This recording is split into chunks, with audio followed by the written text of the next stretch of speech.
Welcome back to another episode of Let's Be Real with Tavanah Alexis. And I am sitting with the one you love to hate. Hair inspired by Dot Cotton, Mr. Rule Breaker, Big Brother UK diva, Sam Ashby. Hey, diva! Snaps and claps only. Yes. Now, Sam. Yeah, baby.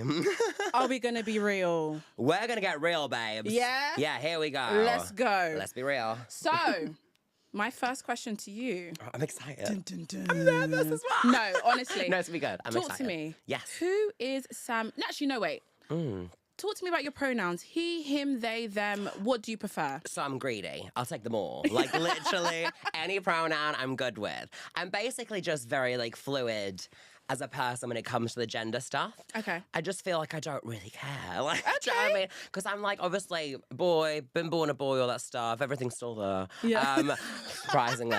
You're lucky to have that, darling. Well, we'll go with that. I just move. I've always loved like women and like queer people and people that are very feminine and like Yeah. always got a lot of inspiration from that. And I just kind of move through the world regardless of the gender stuff. So Yeah. I don't really care how someone else perceives me. So kind of all the pronouns feel okay because I don't feel too represented by one thing more than the other. Okay. So it's more like a thing of this all feels the same to me because it means nothing. Yeah. So it's up to you, baby. You know. Yeah, so he, him. He, him's fine. They, them, all of it's fine. She's good if you want to as well. Because all the drag Yes, queens, I work with the girl. drag queens a lot. And everyone's like, she, Miss Girl, Miss Thing. So I'm like used to that. Queen, a diva. Queen, diva. Like it all feels Defo very diva. the same to me. Yeah, amazing. So, Sam, talk to me. Yes. Where are you from? And what was Sam like growing up? Okay, so I'm from Bradford originally. Okay. So up north. Bradford, yeah, Bradford, northern girl. Northern.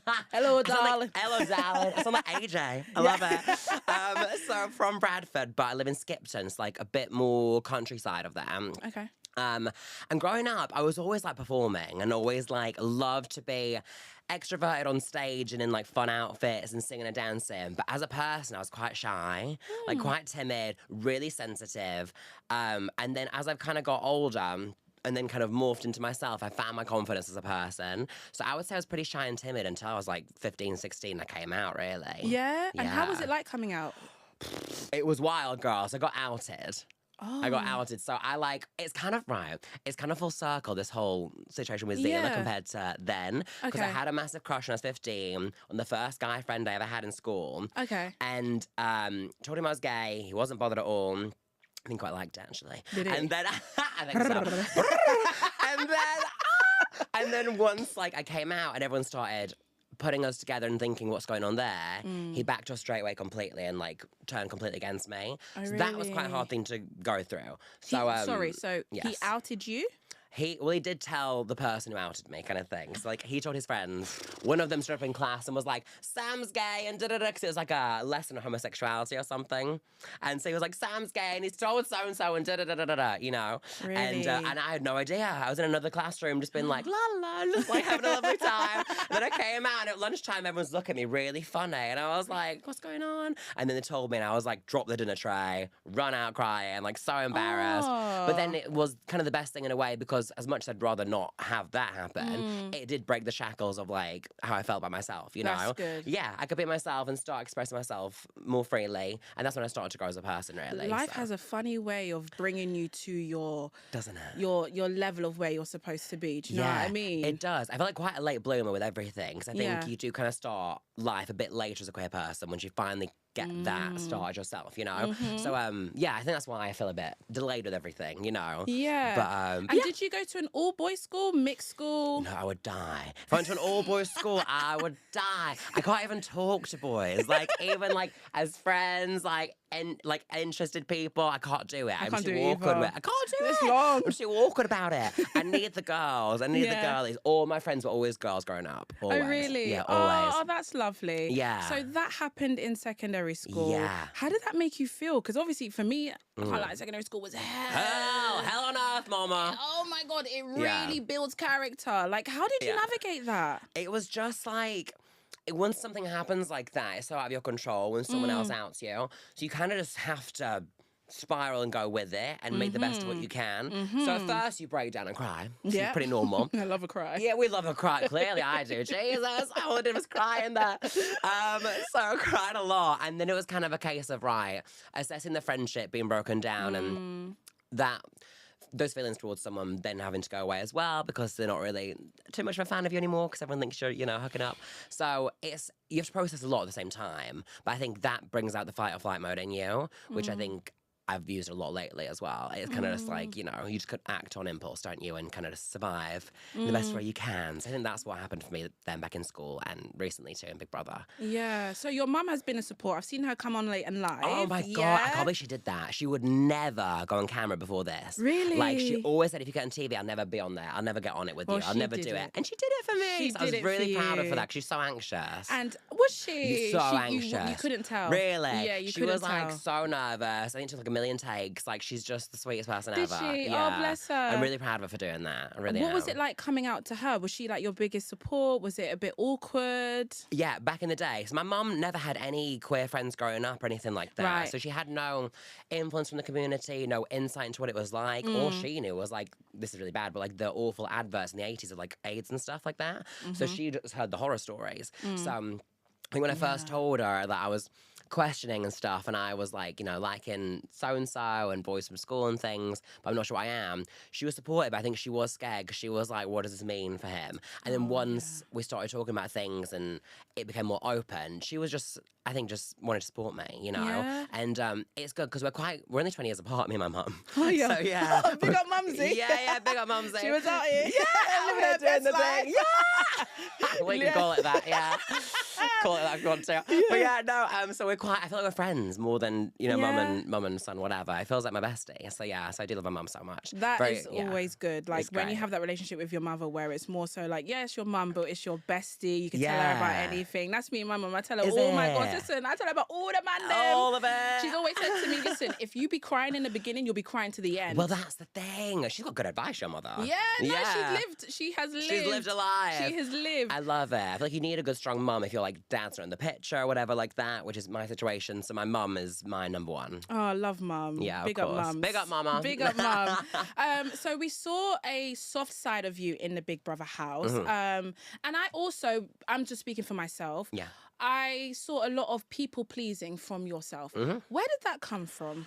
You know what? That's a really good question. I don't know because Okay. in the house, the first time someone said this to me, like I don't think you can be aware of something like that until someone tells you.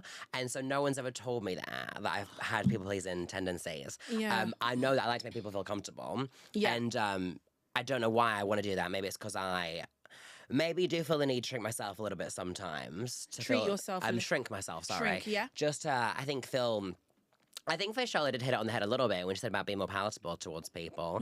But I don't think it's intentional. And I think a lot of queer people or anyone that's kind of been maybe, shunned a little bit being who they are and got a bit of shame about themselves, maybe does it without even thinking about it. It's definitely not conscious of me at all. But yeah, I think I definitely do people please. And I've learned that from this experience. I never knew I did that before, but now I do. Now you do, but listen, it's not necessarily a bad thing. I would just say never hold yourself back or shrink yourself to make other people feel comfortable. My whole thing is make them feel uncomfortable and fucking Yeah, watch. this is it. And watch. Like, I've got that side of me when it comes to like the performing and like anything like that was Smashby vibes. But Sam, I think, has very much been, I don't know, different and like a bit more reserved. And like I've still got all those memories of like being Sam growing up. And I feel like I left that behind a lot when I was doing the pop stuff and like the Smashby stuff. And now it's like it's all come back because everything's now about my personality. So tell me, Smashby. Yeah. Who is Smashby? Who is that girl? Yes. So that is me. Yes. So Sam Ashby, Smashby. Smash. That's how I I got the. love that. Well, my Fit P teacher gave me the name when I was in school, and I was like, "Whatever you say, sir, I'm down." Smashby. That you wanted to smash your ass. Well, I hope we did. We never did, but you can always call me. You feel like, oh, you're the Yeah, I'm of age now, so it's fine.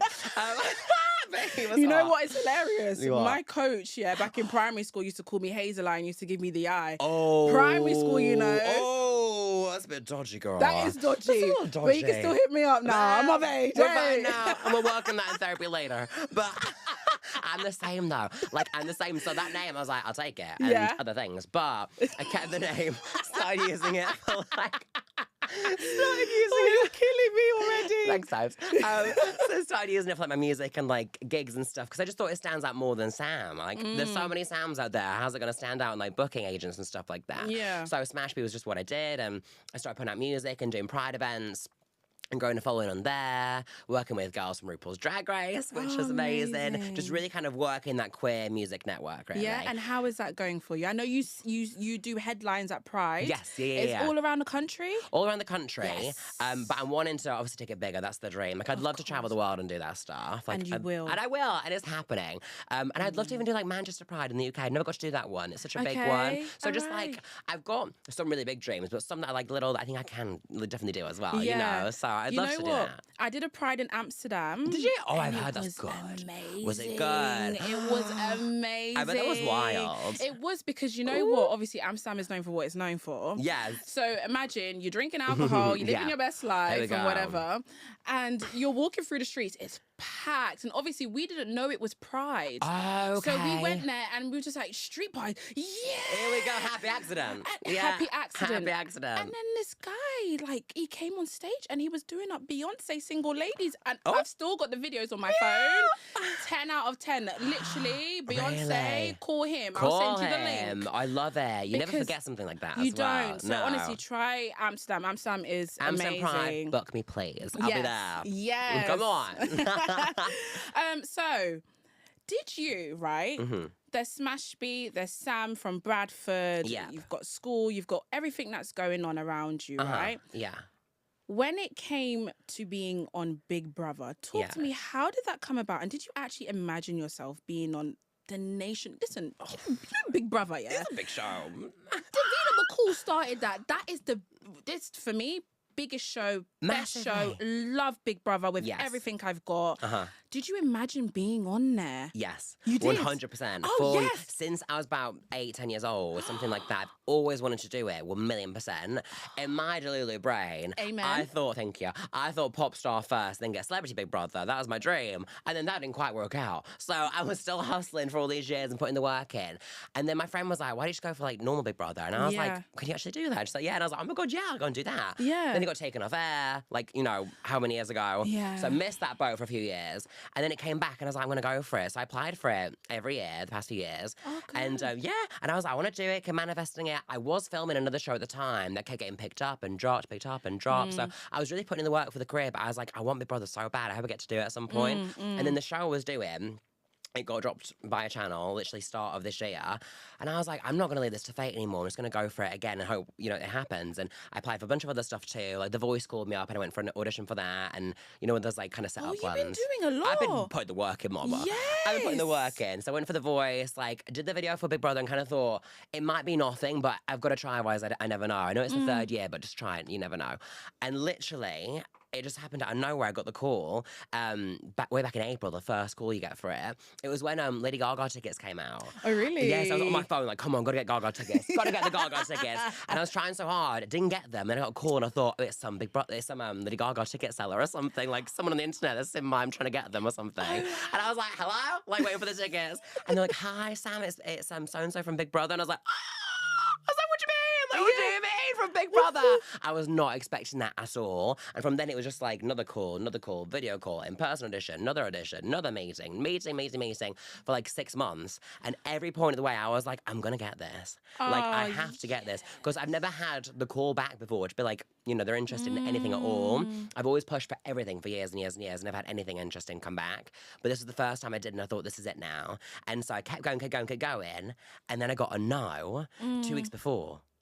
So I got the call saying, you're not made it this year for 2025, never mind, like, we'll be in touch for next year.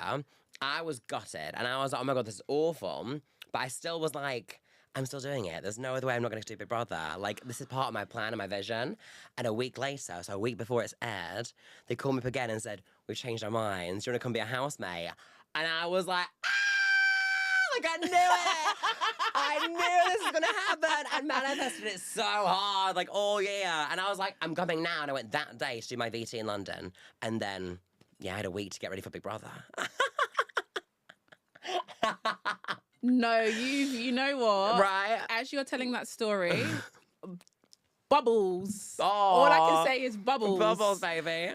Wow, I know. that's so inspiring. Thank you. And how did you manifest? Like it was just in your head. I'm getting it. I'm getting it. I I'm spoke getting it it. out loud every single day, and I wrote it in my phone every day. I wrote it out on paper. I said it in out loud. I didn't tell everybody, but like I tell my friends, like I'm gonna get this year. That's gonna happen. Like everyone, there's no other way. And I was like just planning the whole year around getting it because there was no way I wasn't gonna get it.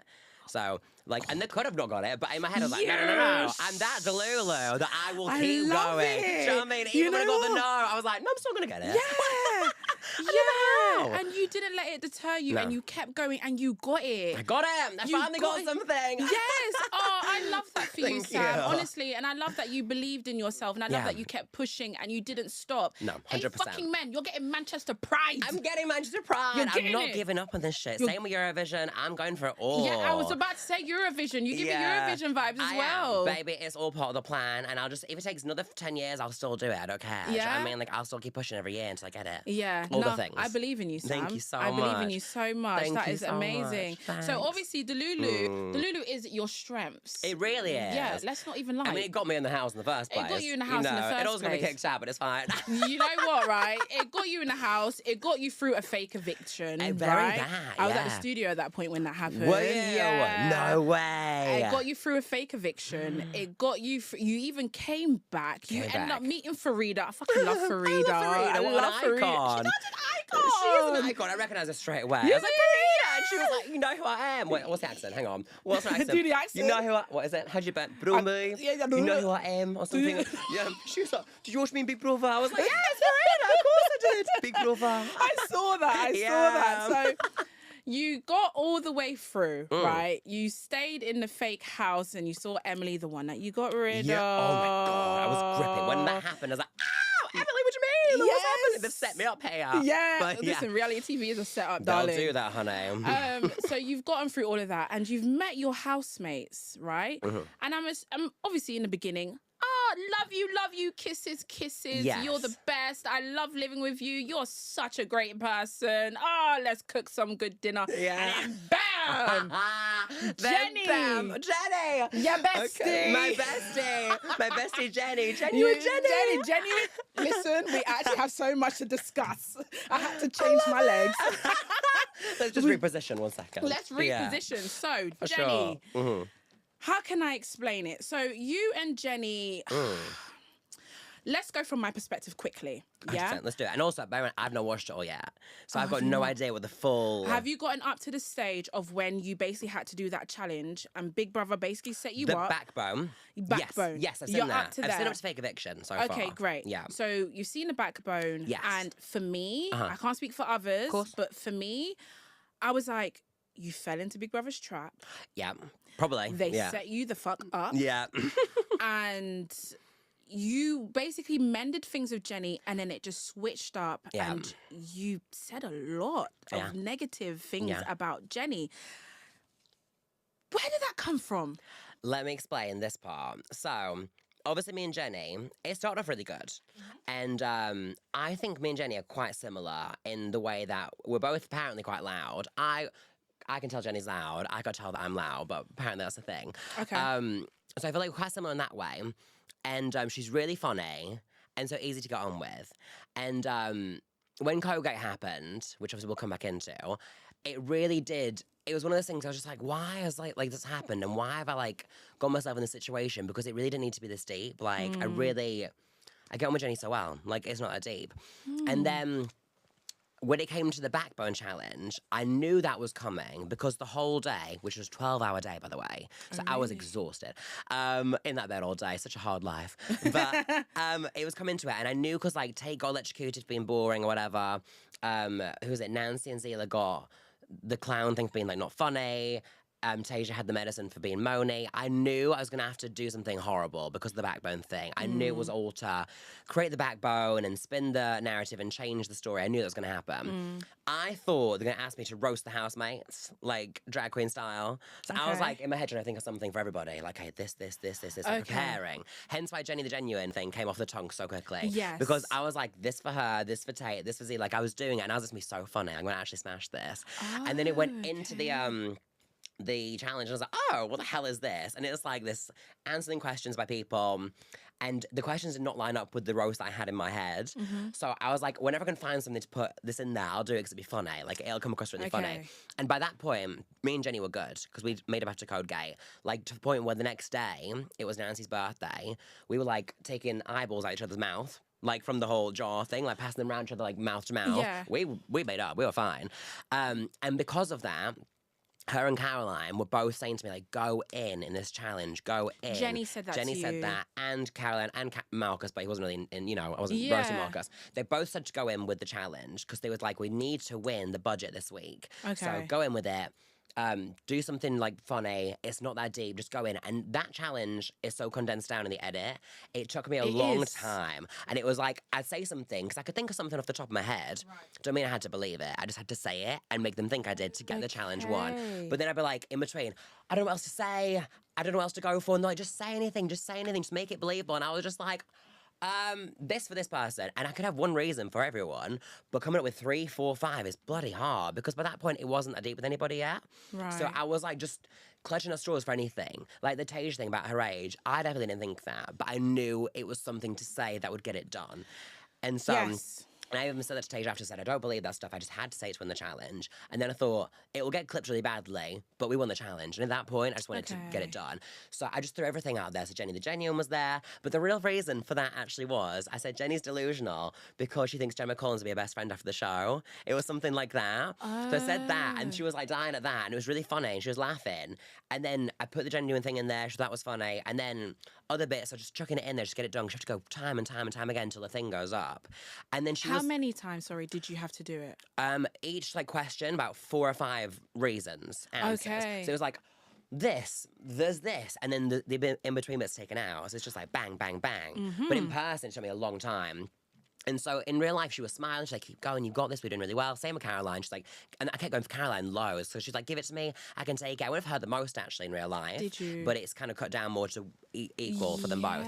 But no, there was encouraging me, saying go for it, let's win the challenge. And then watching it back, the faces don't match up. So now she's there like scowling at me and whatever. And she wasn't doing that in that moment at all. Like it's more probably like a face from between when things getting set up or something like that. She was not mad at me at all for that reading thing at all. So she wasn't mad At all. But in the edit, it looks just like her. Or at least to me, she wasn't mad at all. And she really was encouraging me to keep going for it. So as far as I was aware, I did what I needed to do to win the challenge. So when you said what you said, it was said in that sequence. Oh, yeah, completely. And she was very like, well done, you smashed it. Like, it's funny. Da-da-da-da. We were fine. You were fine. Yeah, we were good. But then obviously from our perspective, it looked like that's where things hit the fan. It looks where it went wrong. Yeah, that wasn't. We were fine. You were fine? Me and Jenny were fine from that point right up until the last week, I would say. Honestly. So, like, I would say we were fine from, like, week 3. That was about week 3. And then I went out, came back in. Oh, no, there's a lie. There's a blip here. Yeah. Okay, there's a blip. I've got the pattern. So I was fine when we left. And then when I came back in, everyone looked different to me because of what I saw in the secret room. And so... You changed from then as well. Yeah. You did. Everyone said this. And to be fair... I think everyone's been saying, like, that was Sam's chance to, like, redeem himself, come back in, da-da-da. That was not the intention at all. And I know this because when I was in that secret room, sorry if I'm jumping, they were asking me, they were showing me in the secret room videos of people from the day basically not talking about me at all and isolating Nancy. And then the only conversation they showed about me from anybody was a negative or was like not great or negative about Nancy or whatever. So watching that and then going to the diary room and my brother saying, how does it feel, Sam, that no one cares that you've left the house? How does it feel that nobody misses you? How does it feel seeing Nancy so isolated and crying by herself and Jenny doesn't care about that?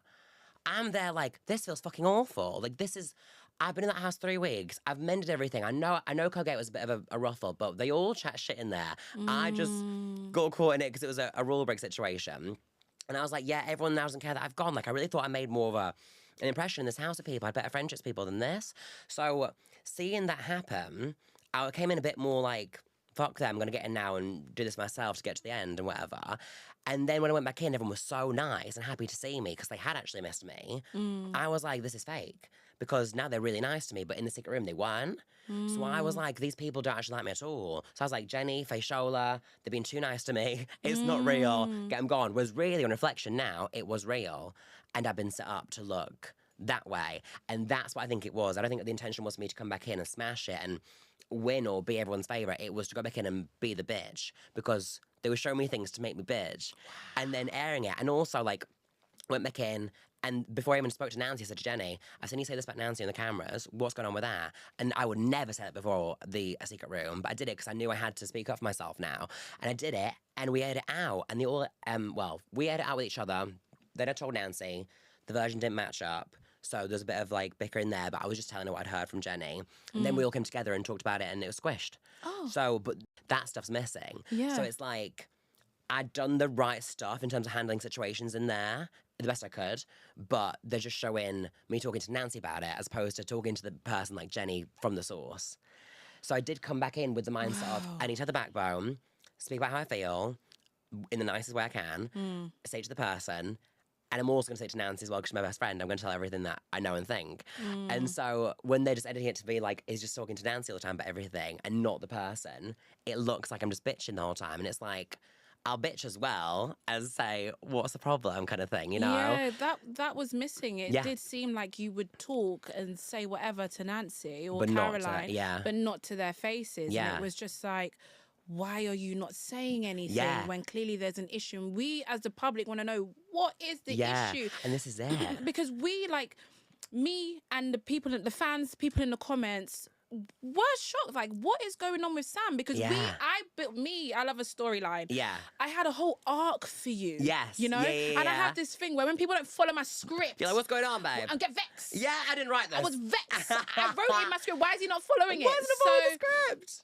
So that is what was missing. They didn't show the part where you were actually trying to handle the situation. I did a lot better. Like, and there wasn't many situations to handle. Right. Like, there was that one with Jenny come back in. I'd say then there wasn't much till Zila and Tay, which is about a week or two later. Because there was a couple weeks, I was having a great time in there in the second half. Like, the airplane time with Jenny, we got on so well and we were having such a good time and everything was so good and pretty good with most people at that point.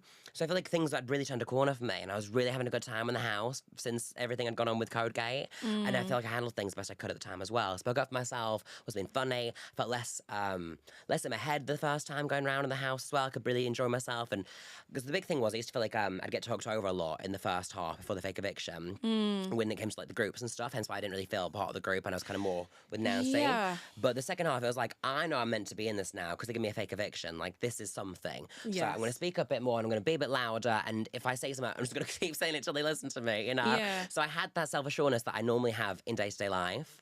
And so I got that back for the second half. So I was really smashing the second half, me personally, in the house. But from what's been shown, it was more not that, you know? It's like you came back on a vendetta or like you were...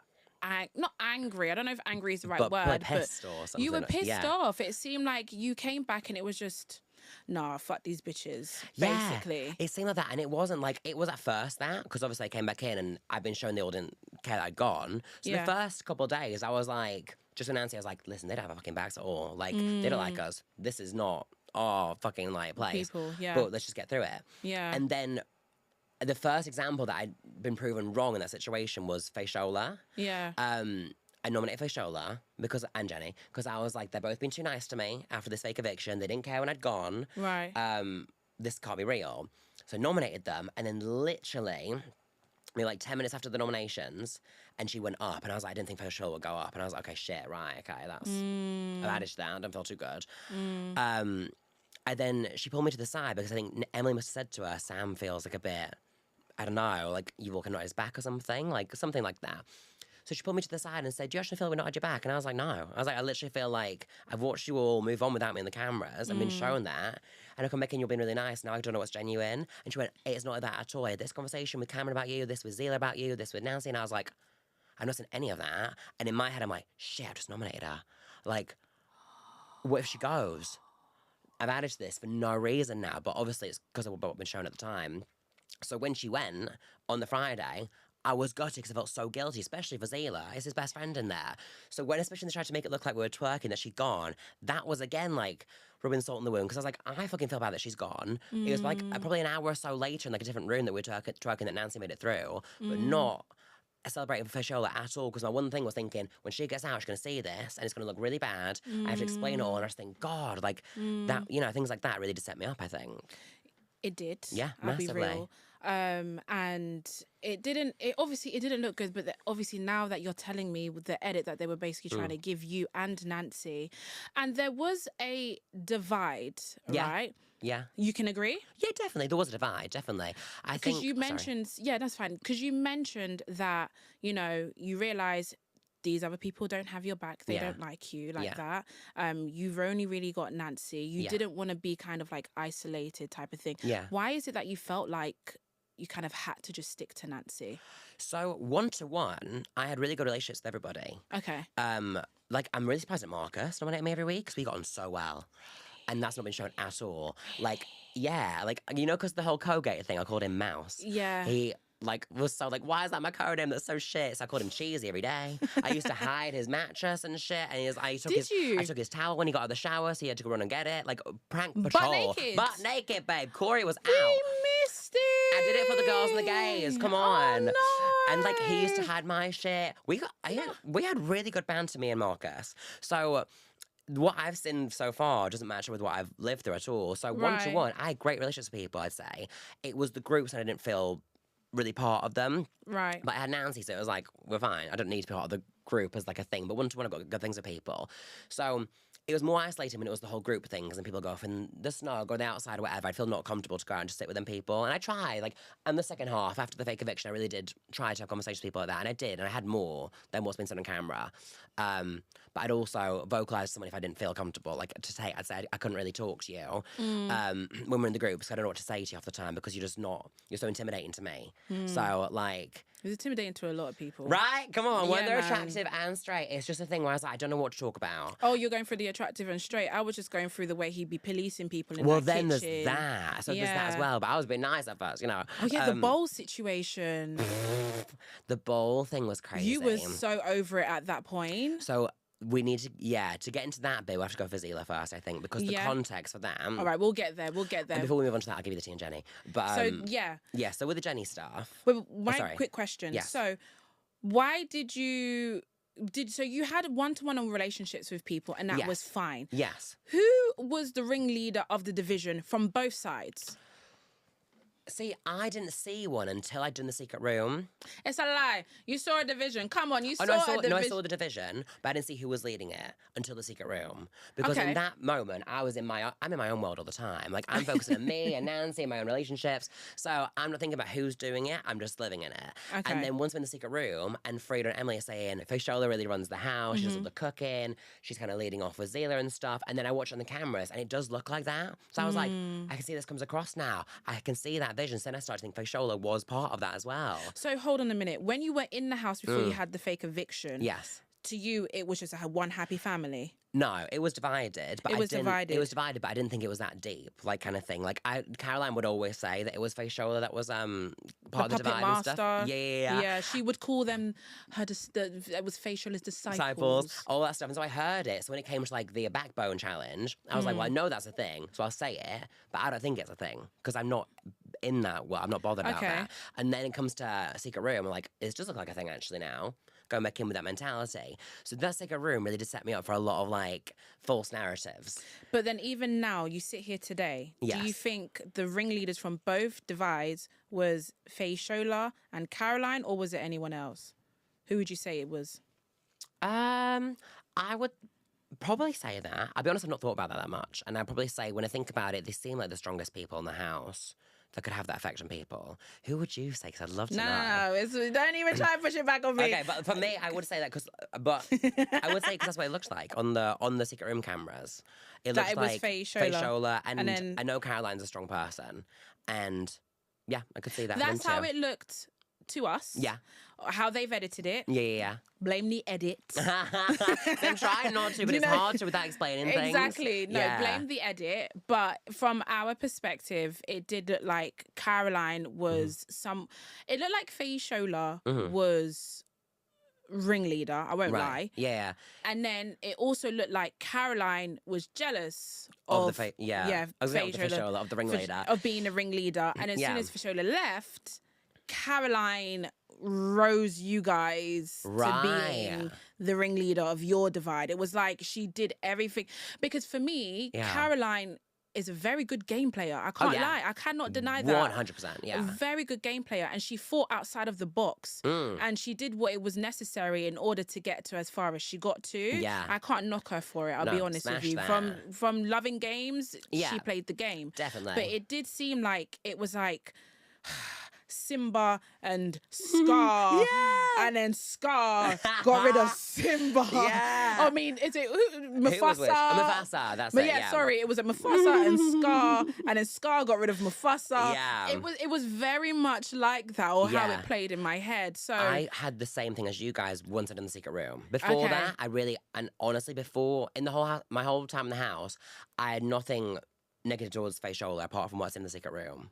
So that was when things changed for me, and then I unworked that after a few days because I had conversations and I was like, that's not true anymore. But I think once I'd maybe come in with that tone, maybe the edit was easy to manipulate more. I don't know, because I guess I've come in and that's what people are sending me coming back in. Right. But things were good with me and everybody else once I got after the first few days, I'd say. Really? Okay. So yeah, but Caroline, her and Facial, I would say probably were the two ringleaders of different groups. Yeah. I think just two strong women that can probably dominate, and do that for sure. Yes, but I think I was what dominate. But I do think I'm one of the few people in the house that could go from one to one with everybody. Right. But in the groups, I kind of know Nancy and Caroline is my like comfortable side. I can also sit with the other groups. I feel like I know Nancy and Caroline like me. Like I know that. So that felt like a comfortable, safe zone for me. Like I went to where I felt safe and where I felt actually like I had genuine friends with people because I knew that.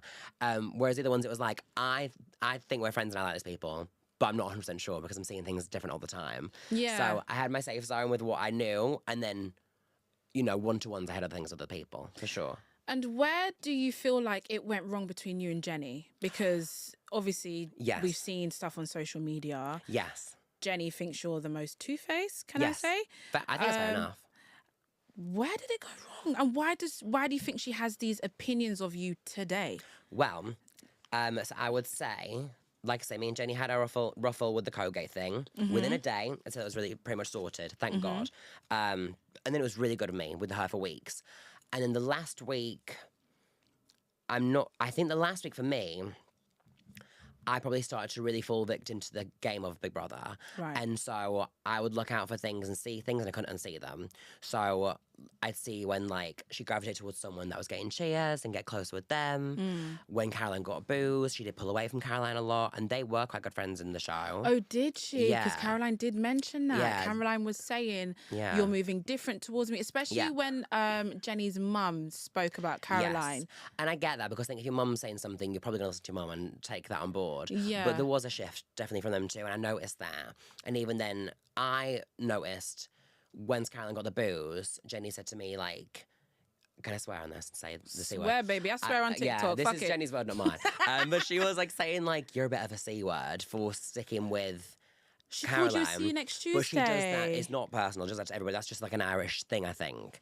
She says it to the C word. Isn't really the word for Jenny. Yeah, and that's not personal at all. That's not malicious at all. It's just her language. It's such a nasty word, though. I think for her it means bitch kind of thing. It means listen bitch, or listen, I think it's, or listen girl. C bomb for her is very normal, very natural. Listen, you. Listen, I can't even say it. Mine's listen, diva. Listen, Listen, you see. It is a thing. And so it is easy to misconstrue when she says things. See you next Tuesday. It's easy to misconstrue the things like that with Jenny. And she was saying, you're a bit of a C word because, your manager will be thinking, what are you doing being friends with this villain in Big Brother? And I was like, but I am friends with her, so I can't ditch her because everyone's booing her. That's not nice. Wait, what? Say that again. She was saying, what are you doing being friends with Caroline? Your manager's going to be like, what are you doing with your career, about my music career? And I was saying, but I'm not going to step away from that because I'm friends with Caroline. So if I move different, then you'll see it. You'll see it, but also I'll feel bad. I've got one less friend in the house, and I feel like I've got friends, but I've got really tight-knit some with these two because I know they like me and I know they've been there for me. And especially for me, before the fake eviction with me and Caroline, it was rocky up and down because of the Zila comment that she made. And then once I'd left and seen that she was really by Nancy's side, she went up in my estimations because I was like, well, she's got my girls back, and that's all I can really vouch for. She's been looked after by someone. She's got a friend in there. She's a friend of mine. So that's when we got a lot closer. And I wasn't going to ditch her because she was getting booze. So I didn't care what the edit was. So, because then I would feel fake. And that's one thing I wouldn't feel comfortable doing towards anyone like that. So when Jenny kind of said things like that and then moved away from Caroline, I was kind of thinking, oh, what's she doing? I guess playing the game to stick away from, controversial people makes sense. But I was like, oh, that don't feel very genuine kind of thing. So what's going on there? And then, yes. Right. And then, that's why not being genuine Jenny comes from, because where it she came was trying from. to stir That's people where it from came being from. friends with people, That's so where it you came don't have from. a bad look, and that's why she was friends with everybody. And that's where it came All from. right. But I will give you the exclusive tea now. Give it. I spoke to Jenny yesterday. Oh. Yeah. Oh. Let me put my shit down. Because, yes. You spoke to Jenny yesterday. No one knows this. I messaged Jenny yesterday because I saw the podcast that she said about me being two-faced. And I thought, fair enough, because it was that thing of they saw me saying one thing and not the other. So I get why that would come across. And about the whole blocking thing. Right. Because I basically, after the final, I did block Jenny. And I Period. was going to block, I was on a blocking spree with a few people, not going to lie. And we'll get into that afterwards. But I basically thought she seen me block her, thought what's going on, thought it wasn't that deep. And then that I'm two-faced and all the code stuff. So I thought I owe her a message just to be like, this is the tea. So because I unblocked her a day after I blocked her, because like, this is not that deep. Like, Right. basically, after the finale and Late and Live, which we'll get into, everything felt really negative for me, with everybody. It was often a really sour note with a lot of people, with the whole experience, really. So I wanted to block and move on. I was done with this. And a day passed, and I just thought, this doesn't need to be that deep. I don't need to be friends with her or follow her. I just need to not block her because, like, it shouldn't be like that. So I moved too quick, unblocked her. She didn't see it. Went on the podcast and was like, Sam's blocked me. What's going on? So I was like, so basically I said, I blocked you because it was quite negative for me, this whole experience. I'm going to move on from it. Just move on for everybody. Feel like I didn't have many friendships to really, like, rekindle from this. And we had a really good conversation where she said, I saw that you unblocked me afterwards, and I feel like a bit of a liar now for saying that on the podcast. So I'm not a liar. I just saw that you blocked me and didn't see you unblock me. I was like, fair enough, girl. I said, she said, there's no need to have any bad blood. It's not that deep. She said, I don't hate you. There's no need to kind of like add to everyone's hate train after the show. It's a lot anyway. I said, all I've said about you on live stream is that I thought you were a bit mean towards me with the whole whoop when I left and things like that. She apologised for that and said it was just bad timing on my part. I apologised for the blocking, for making it seem like there was a bigger issue than there needed to be. Because at the end of the day, me and Jenny, we'd left things on a note being like, we don't have to be friends and we just say eye to eye and that's fine. And then obviously watching the whoop thing back, I was like, she hates me, clearly. And then from speaking about it and airing it out, it felt really good to air that out with each other and be like, we didn't get on at the end, but we did for a lot of it before, so it didn't need to be that deep. And I'd rather move through the rest of this now without this angst towards Jenny and vice versa. So she apologised, I apologised. It's been really, really great to have that feeling because it just feels like a massive weight off my shoulders, and I feel so much happier for hearing how she feels, explaining how I feel. So now when you see my content lip syncing to Jenny on TikTok, we're laughing at it behind the scenes on DMs. So she's saying everything's a beefing. I'm like, this is like man. Like we should the prank with her and Nancy when they were doing the fake fight. This is our fake fight now. So me and Jenny are good now. We squished it. And we're probably not going to be besties because when she's in Ireland, I'm here. And whatever else. But we got on at times really well, and other times not so well, and that's fine. Yeah. But I don't hate Jenny, and as much as I think we've been made to clash with each other in this show, and I think we can both see that now. So I'm really glad we finally patched things up, me and Jenny. So you and Jenny are good vibes. We're There's good now. no bad blood. Yeah. There's nothing negative. No. Okay. No. But Jenny was still, though, we have to keep it 100%. Of course, 100%. We have to be real. Yes, yeah. Because of what you've just said to me, Yeah. with the whole, she's asked you why you're being friends with Caroline. Would you say she was obviously being fake in the house? I would say that is where me and Jenny were similar and hypocritical. So I wouldn't want to say something negative to somebody to hurt their feelings. She did the same thing with Emily. Right. And then when I vocalised that to her, she wasn't quite seeing that. So I think she just did the same thing I did, which was not say something negative to someone's face or whatever in terms of that way. But then it got caught up in that way. And then the thing about Caroline and the not being friends with her, maybe she was trying to be like, you think about your career in this whole thing. Yeah. But in that moment, because it was so intense in the house, I took it as fake. I'm gonna be friends with Caroline. I'm not gonna ditch her over this. And so that's something that's supposed to be them too. But for me, that's what I saw and that's what I felt, and that's why it led to I think that last week of bickering for me and Jenny, personally. Okay, great. And do you feel like You, Nancy, and Caroline were obviously listed as the mean girls. Yeah, the unholy trinity. The Holy Trinity. The unholy trinity. Because we got the big three in Love Island, which was obviously the good girls. And now we've got the big three with the BBUK. The big bad bitches from Big Brother. The big bad bitches from Big Brother. I love the alliteration, babes. So would you agree? You guys they've given you the right title? I'd say for the edit, absolutely. Okay. For the edit and what we come across in the show, it's giving Mean Girls. Okay. It's giving Bitchy Click. In real life, would I say that was true? No, not at all. Okay. Because I've not seen the whole thing back, but from my recollection, I haven't said anything bad about anybody apart from Jenny not being genuine, saying that she was fake towards the end. What else was there? Like those stuff that I kind of said to her and vocalized about it, or we clashed on over. Tate said he was boring because the whole bowl thing really pissed me off with that. Same with Marcus. Everyone else, I didn't say anything bad about at all. Okay. I think Tate, Marcus, and because of the bowl thing, and Jenny was all, but it was everything that I probably then said to them. And then everyone else, like Tasia and Elsa, I don't said a bad word about. So it's really surprising now to see them kind of think the same thing about this bitchy narrative, because I've never said a bad thing about them too at all, or other people like that. And like Zila. And so that's when, for me, when everything started to unravel for me was the last week when Zila said he didn't trust me. And once that happened, I started to lose it completely, because that really threw me off. Like, I blindly trusted Zila and Nancy. They were my two people that I loved so much in the house. They're my two connections that I knew were going to be long life ones, nurtured, have their back 100%. The love is crazy on both sides.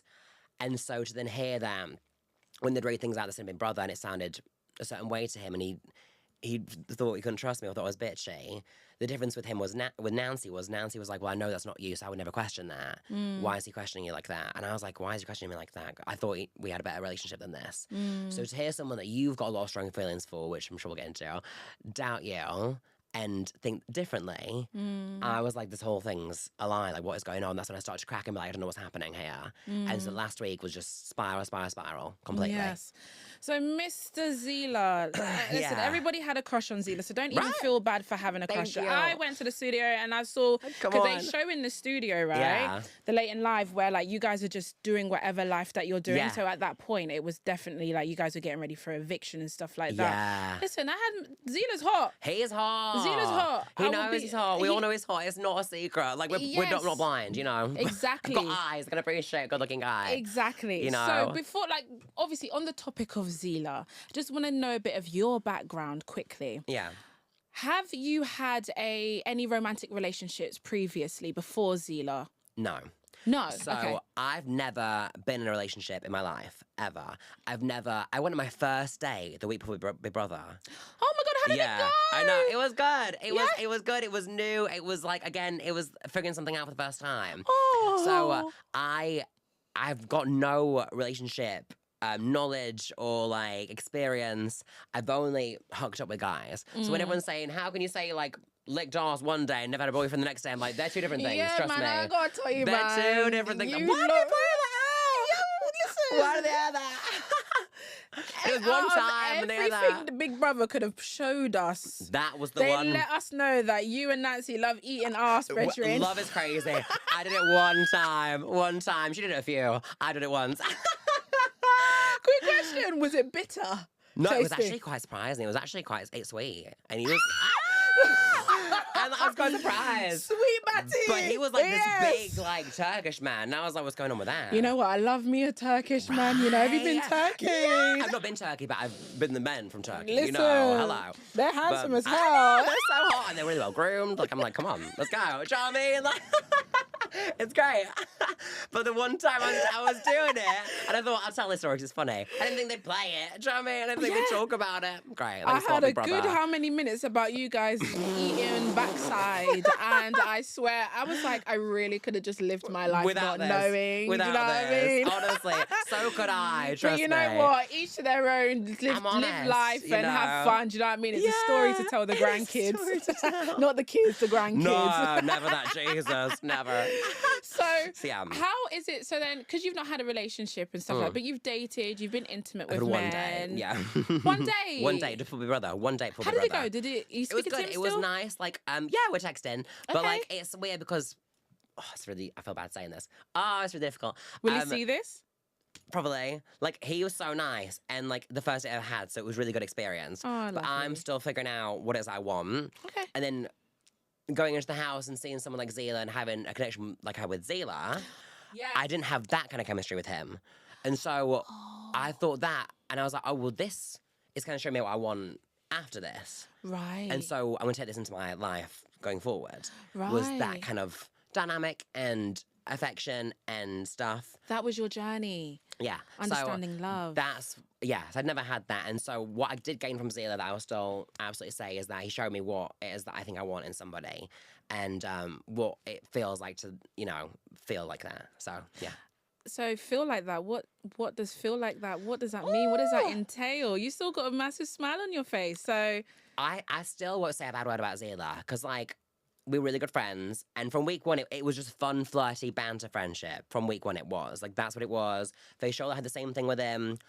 It was fun and flirty and banterous. And then I just felt like, for me, I feel like ours progressed a bit more than his and Faishola's. For me personally. you had more time. More time. Little things like, he picked me up, he wouldn't pick her up, And I was like, Oh, he'd pick be me up, picking babes. you up. Yeah, like he'd like pick me up and me over his shoulder, throw me on the bed. Like he would check if I had like this is I'll never put any blame on him at all. Wait, because listen, yeah, the legs. The legs. Wait, he I loved picked it. you up Pick me up like every day. Every day. every day. Every day. And again, it was just Context. Yes. Why did he pick you up? How did he pick you up? And how did it make Many you feel times, picking you sometimes, up? there was one time I was hiding all Cameron K's stuff in the storeroom because we were playing a prank on him, and he lifted me ass first to put some over the shelf. And he had his hand on your ass. On my ass, mama. Really? Yeah. Like both hands, one hand? Both. Two cheeks. Did you feel like he was trying to feel it? Because come on, listen. I was just happy he was touching it. I was just happy he girl was touching to it. girl, you know when like a man touches you, Yeah. you can feel the tingles in his I don't bloodstream know. on the fingers. And that- Could I you think it's all feel in my just a head. little bit? It's never all in the head. Sometimes the energy. Energy. I think just because we were fun and flirty, him doing that was like me being like, like I just loved that. And that was fun. And so like there was just a lot of little things that I think built up for me with Zila where I just started to trip and think this is something more than what it is. Because like I've not had someone be like that before. They're lifting me Right. off first, they're picking me everywhere. They're calling me my love, whereas he calls everyone else in the house geese. And he says, but I'll call my girlfriend my love. And then calls me my love. And he so, made it clear that he calls his girlfriend my love. Yeah. And he was calling you my love. Yeah. Thank you for telling us that. Thank you. And then, and I never want to put any blame on him at all, but this is why I'm putting two and two together and getting seven, because like, that's all, I'm putting things together myself, Yeah. Like I said, I've not had this before. And so when someone's like cuddling me and stuff in bed, which I've not had before, with his shirt off, and things like that. And like, Yeah. there was one time like he'd lift up my duvet and say, have you got any like, what you wearing? A thong, what a shame. Like, but it was fun, it was flirty, it was banter. Wait! Say again for those that may have just missed that. Okay. He would ask you what you wearing. Like, it was all part of the joke. Like, it really was part of the fun Listen. banter of it, But I'm just trying to explain for me, these little comments that I was grateful for having that friendship at Yeah. the time, but it does when you fancy someone, you do run away with it a little bit, Of course you do. And so him saying, you're wearing a thong tonight, oh, what a shame, because I wear a thong every day of my life, do you know what I mean? Do you? So- You wearing a phone right now? Yeah, with like tucking pants I wear and stuff, do you know what I mean? So I wear them every day. Here we go. Was that ever aired? Me in like full thong? No. I don't think so. Thank God, I guess. I don't know. But I don't know. Also, why not? I was so body in the house, come on. So, but last thing, I think that was part of the flirty banter. That was the joke. Like, he could lean into it because probably was comfortable enough to do that. But for me, having the feelings that would start going for him once I started to hear the comments about being his crush and stuff in the house. He said that you was his crush in the house. He said me and Nancy were his crushes. And Yes. then he said, the bit that I got wrong with this conversation is, his girlfriend said it's okay to have a crush in the house. Right. Then I tuned out. Because once I heard you can have a crush in the house, me and Nancy both went We saw to each other. And I was like, he can have a crush. What does this mean? Like, what's the boundaries with that? Because he kept saying, like, I know he loves his girlfriend. I know that. I know he's got a relationship with his girlfriend. I know they're monogamous. Right. But also, like he said, since the house, don't put your ideas of monogamy onto me and my girlfriend. I never did that. So when someone's saying they know their boundaries, they can flirt with the people, it's fine. I'm like, okay, cool. So when they're saying I can have a crush, you and Nancy my crush, I'm having these flirty things in that were a joke, but for me felt like obviously they were developing for me, you know. I then was like thinking, oh my God, like this is going somewhere. And I wasn't listening. And he said, but I'm not going to act on it because I'm in a relationship. So that part I did miss. I tuned out because I was so excited by the crush thing. I was like, I was like, babe. I was like, when he said he fancies me, he was like, I'm going to be the crush this day. Like, I was buzzing, my tits off. I was so excited. And it was more like, just like, oh my God, he, like, for someone feels the same way. Yeah. It's always unrequited. It's always one way. Like, it's always been there. So for someone to say, Sam is, like, I have a crush on Sam, and I've got a crush on them. I'm like, thank God, someone's, like, plugged at the same time. Do you know what I mean? Thank God. So I started to run away with it completely by that point, and I missed the crucial part of I'm not going to act next in a relationship. That would have changed everything for me if I'd heard that, massively. But I wasn't going to ask him because I didn't know I'd missed something because I can't watch it back on camera because I'm living in the house. So everyone's like, this manipulative, spiteful bitch. I'm like, no, I just missed something, you know? Not necessarily, because at the same time, he did say, yes, I'm not going to act on it because I'm in a relationship. Yeah. But at the same time, if you're saying he's lifted you up every day, asking you what underwear you're wearing, flirting with you, letting you know you're the crush, you're his crush, calls you my love and calls everybody else geese, like, you are a human. Yeah. In my opinion, you're a human. You're going to feel what you want to feel. It is what it is. Yeah. So I don't feel like you should put yourself at 100% to blame. That's just from my standpoint. And that's where I sit with things now as well, is that the minute I came out and saw, oh God, so the minute I came out and saw the reaction that he had, the worst part was when he got evicted and I heard him get booed. Because I had a feeling, I had these weird premonitions in the house, and they kept happening. Oh, really? I dreamt Frida was going to go and she left. I did like odds on Marcus, got the numbers right every time. Like I was having these really weird little like psychic moments. Really? And then when Zila was up, I got this feeling like a couple hours before, and I was like, I'm really nervous. Like I don't know what's going to happen. And he was like, I'm nervous too. And I was like, I don't know what's going to happen. I think he's going to go. And then so when he went to booze, I was like, what could he have possibly done that would get him booze on the outside? And I thought, it's me, overstepping the mark, overthinking what's happened. I've like, you know, got a crush on him. Maybe they've seen that and thought this is, you know, he's maybe let me on a bit. Because I do feel like I was led on, but I don't think it was intentional. I do want to preface that. I think it was fun and flirty for both of us until the last week. Then it started to develop for me. And I thought he was in the same place because he said I was a crush. And he could have a crush. But for him, it wasn't that. And I understand that massively now. And so to hear him go to booze, I had the worst guilt I've ever had in my life. And I was running around everyone being like, I think it's my fault, this happened, da-da-da-da. I was like crying. I was like, I think it's because I've done this. And when I started vocalising, I felt about Zila to everybody. They were like, pulled back massively, especially Taisha. I felt she really pulled away from me. Oh, did she? I was like, and I tried to say to her, are you mad at me? Like, what's going on? This is just how I feel. Like, I think this is why I've gone wrong. She's like, no, not at all. Like, you're an adult. It's your own situation. Okay. And never said she'd have wronged me at all. But obviously, I think that's not the case. So coming out and seeing the Zila situation play out online, I knew I had to get online and clear things up and say, I misheard that thing. I didn't realise I misheard it. That's my bad. No blame on Zila. Like, no ill will. I don't think it was intentional at all.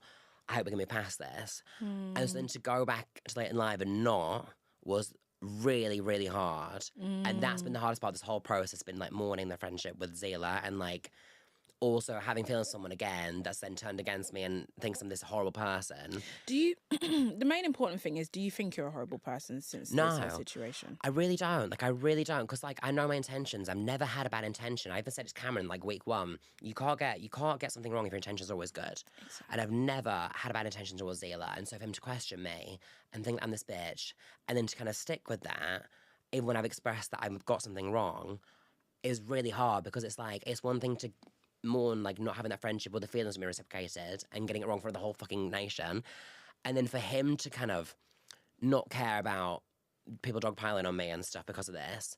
I've never sent any hate to him or his girlfriend. I don't know if I can name her and stuff, but I've never sent any negativity towards their way. No hate.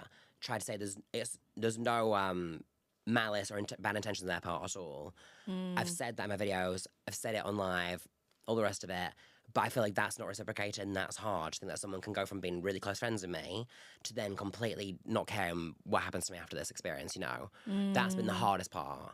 And so, that's been the hardest part of the whole situation.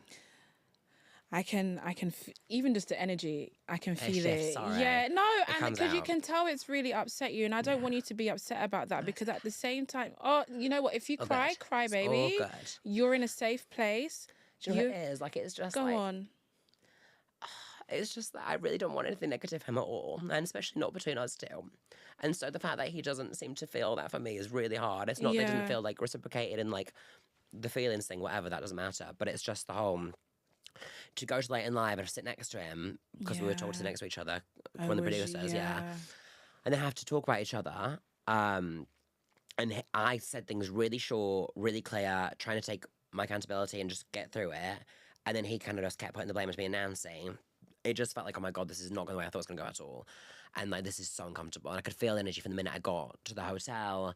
Like, Facial, I kept making sure I knew Francesca was there. Like, in the lift, I kept name dropping her so I knew I felt uncomfortable and things like that.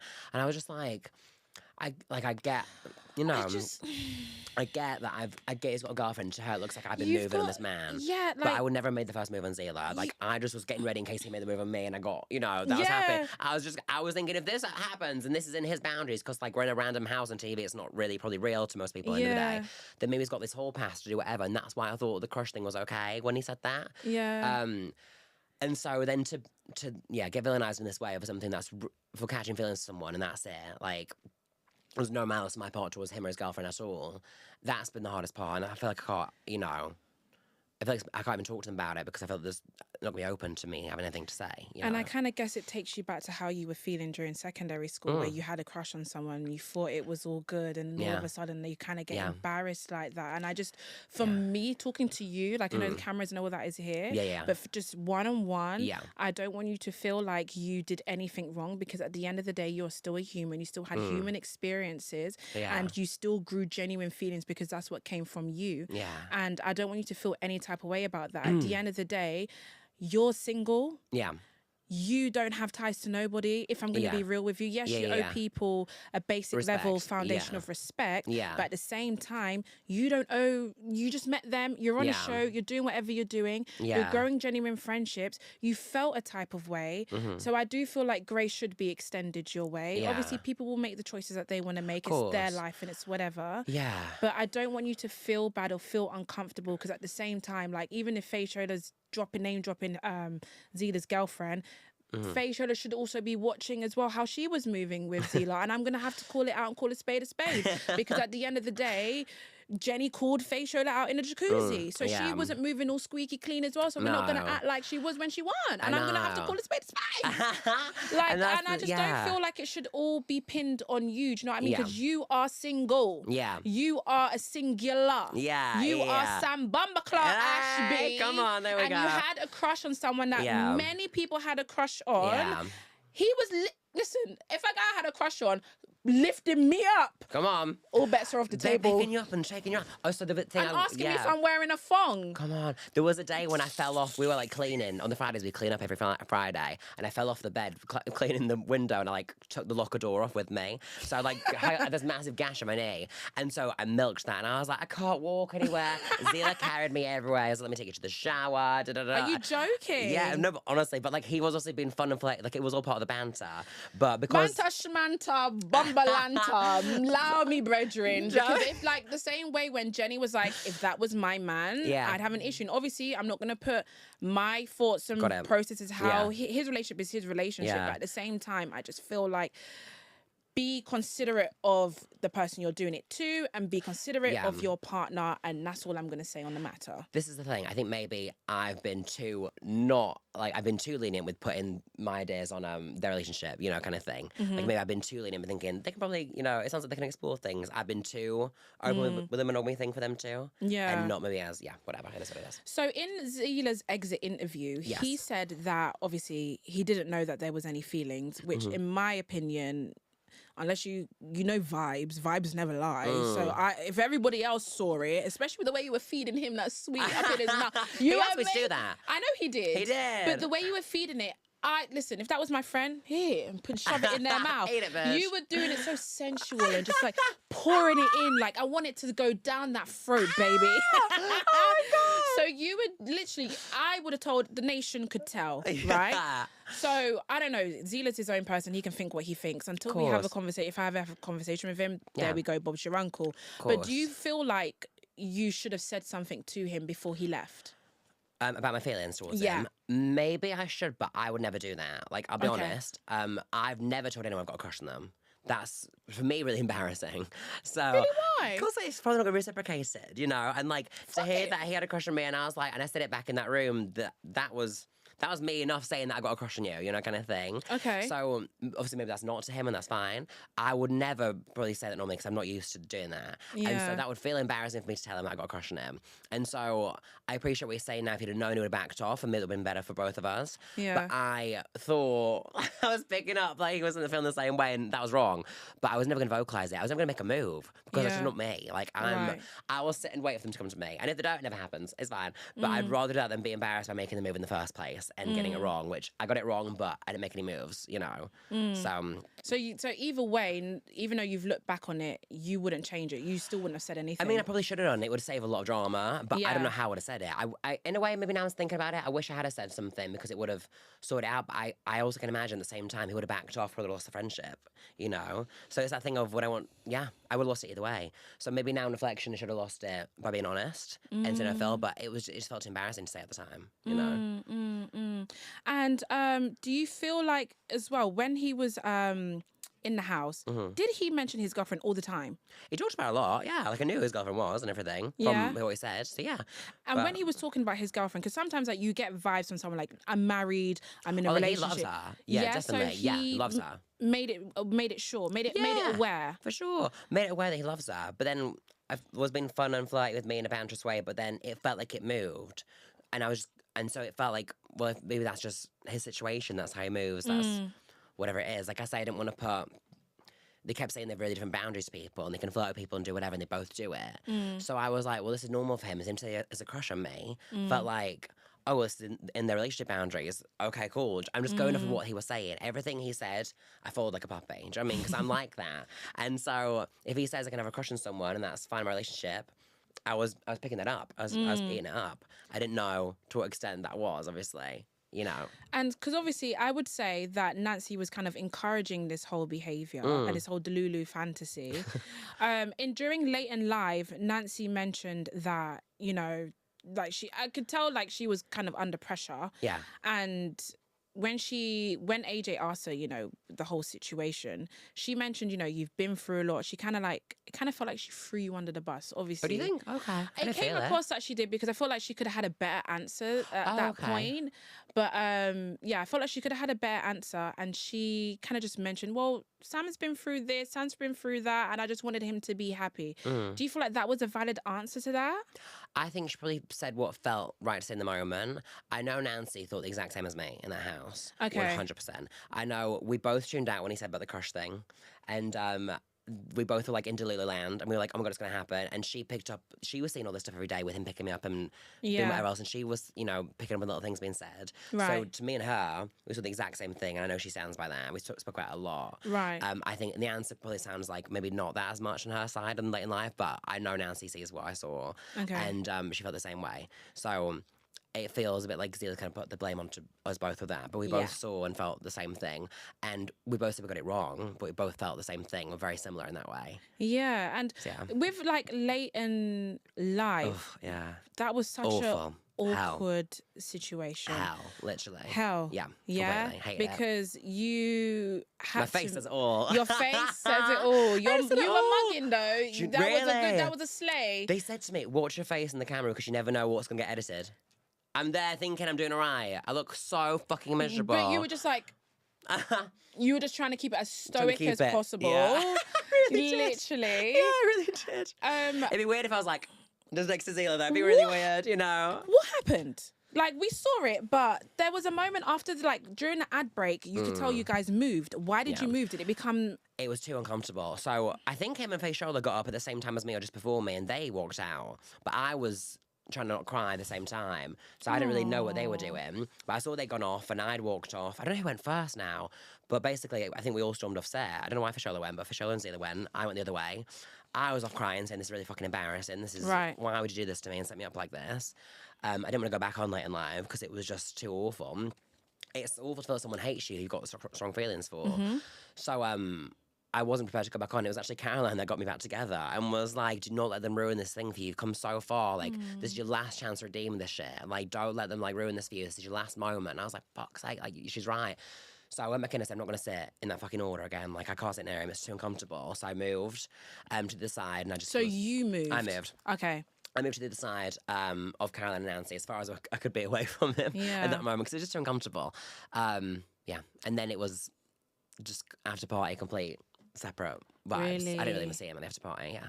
Really? Yeah. So there wasn't no big argument? No. We just complete different sides of the room. Like, sides of the whole... It was like a weird pub thing, but yeah. It was like, I kept distant from a lot of the housemates, to be honest, that night. Like, I felt like a lot of them had really... taking the side in the situation, and that's fine. But that's why... It seems like that now as well with all the tabloids that are coming out, like... I'm really surprised at what Tasia said. I'm really surprised. I gave her every chance in the house because I was quite comfortable with Tasia. She was next to me as much as Zila was in the bed situation. So I gave her every opportunity to say how she feels towards me, especially with the Zila situation. And she didn't take it. And I feel like I explained myself enough to her every time. So I'm really surprised that she said I was snaky and sly and bitchy because... Everything I had to say, I said it to her every time. There wasn't much to say. But when I did in that situation, I said it. And then now she's come across saying that I'm, like, horrible, basically. It could be just because of the edit. She could just be going off. She's probably watched more further than you have watched. And it's probably just she's going off from the edit and that opinion. Maybe. Because, Yeah, it's hard to see the edit line up with a bunch of housemates' viewpoint of me because then it really just gaslights you into thinking that is what's happened. And I've got lived experience to be like, that's not what I lived through at all. And so I'll take it for the camera time of what the show was and I can own that because that's what TV is. But for people in the house having that towards me, that's been really hard. Yeah. You know what? I think reach out to her. Yeah. Because, like I said, I think she's level-headed. I do believe she's understanding. And I think, you know what, the dust just needs to settle. And I think everyone's human. Everyone's going to make mistakes. And obviously, you own your mistakes. You take accountability. No one can knock you for it if you're taking accountability. I've said the whole time, I'm not perfect. Like, and I'll own when I'm not. I have no problem saying sorry and, like, regretting things and, seeing where I've gone wrong when I've been shown or when I've figured out myself. So it is hard to see that everyone else not kind of have the same approach with things, And that's not that I'm innocent or better than them because I've done that. It's just, I don't see how it can all be me, surely. Of course. And do you feel like there was any moment in Big Brother that could have been shown that would have changed public's perception with you and Zila and you and Jenny, actually? I think for me and Zila, I think just maybe showing more of our dynamic on camera and seeing maybe how if they showed more of that and everything that I'd received from him in terms of like that affection, it would help paint the picture even more, I think. Me vocalising all the things Cynthia announced about how I feel about him and what he's given me in terms of like what I want in a relationship going forward and things like that.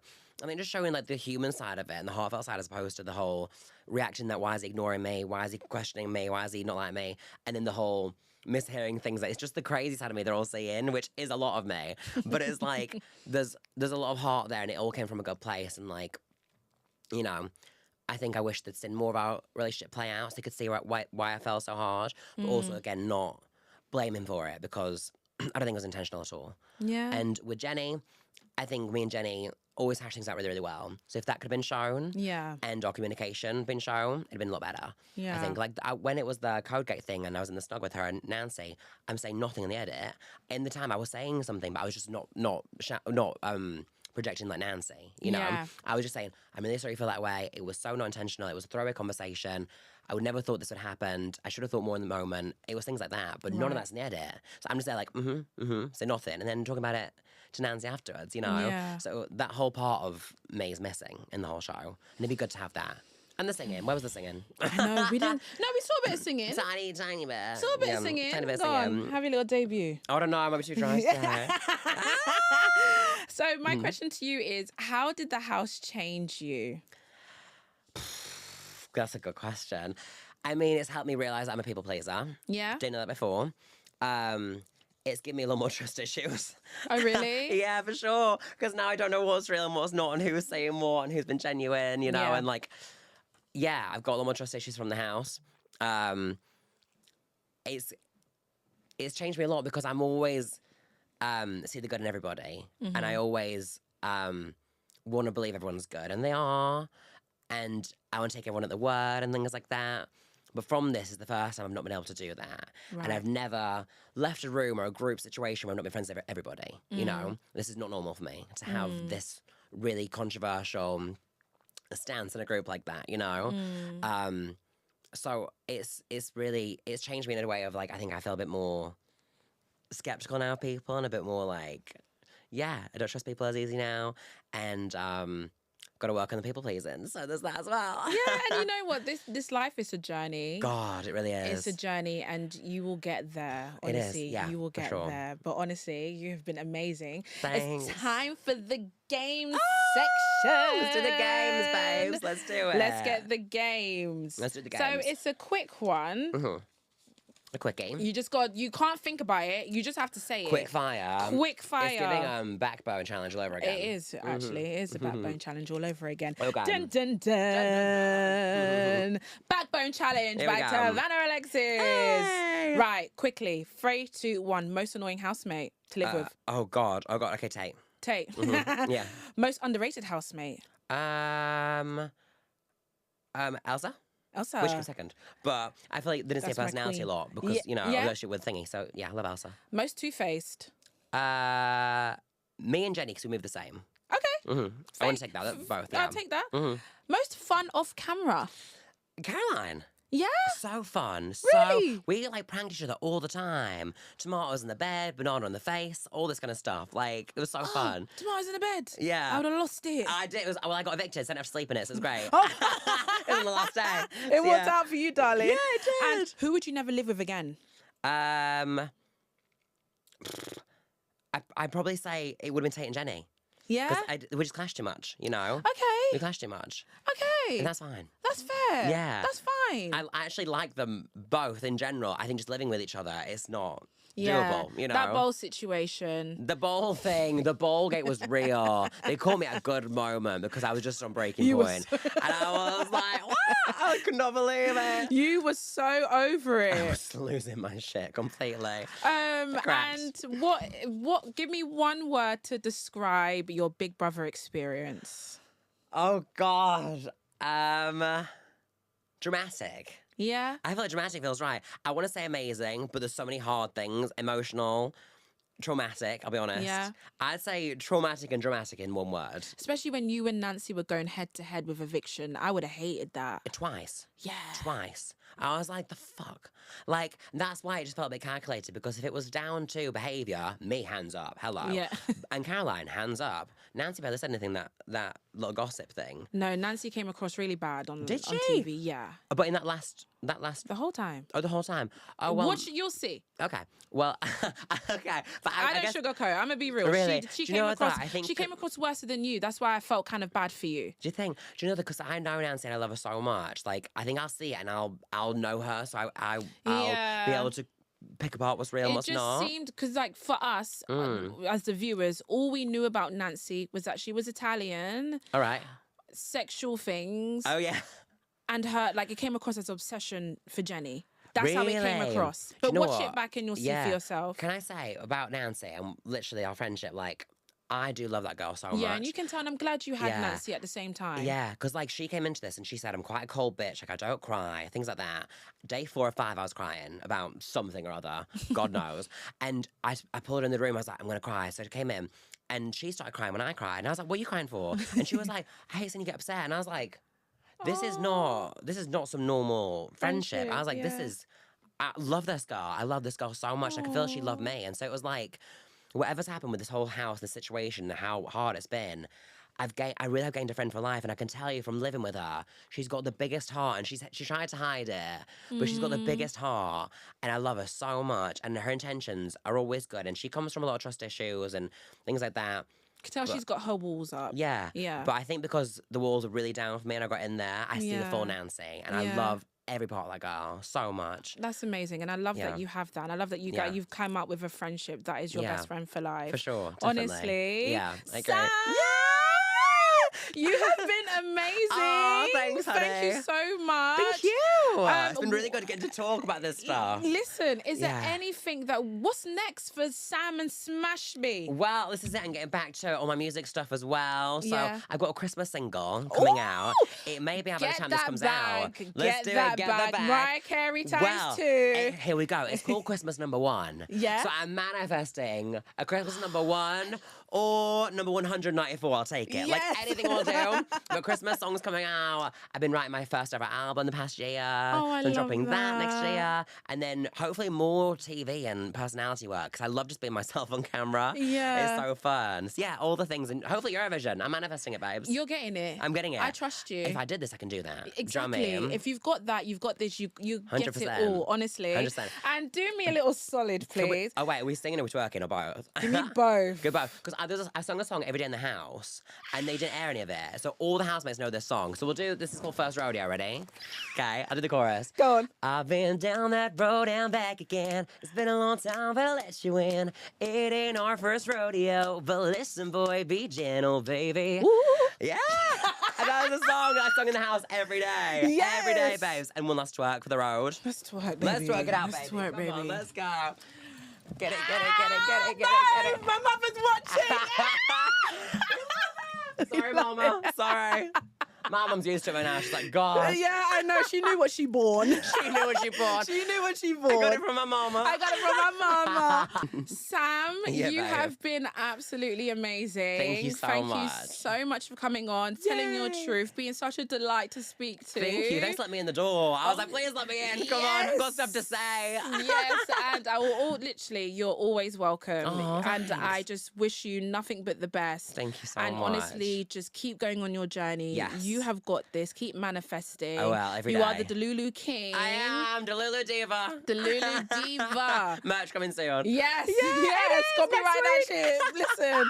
Honestly, thank you so much. Thank You've been you. amazing. Thank you so much. Guys, thank you so much for tuning in. This is Let's Be Real with Tavanah Alexis. Make sure you like, comment, subscribe. Make sure you follow Sam. Sam, where can we find you? Yes, you can now find me, Sam Ashby Official, on everything on socials. It used to be Smashby, but Sam's Yeah. popping now, so we'll do Sam. Amazing. Make sure you like, make sure you follow, you keep on our journey. And listen, let me know what you think in the comments. Let me know what you think about this whole interview. Let's have a discussion. Let's do it, baby. Love you guys so much. This is Let's Be Real. Over and out. Bye, honeys. Bye.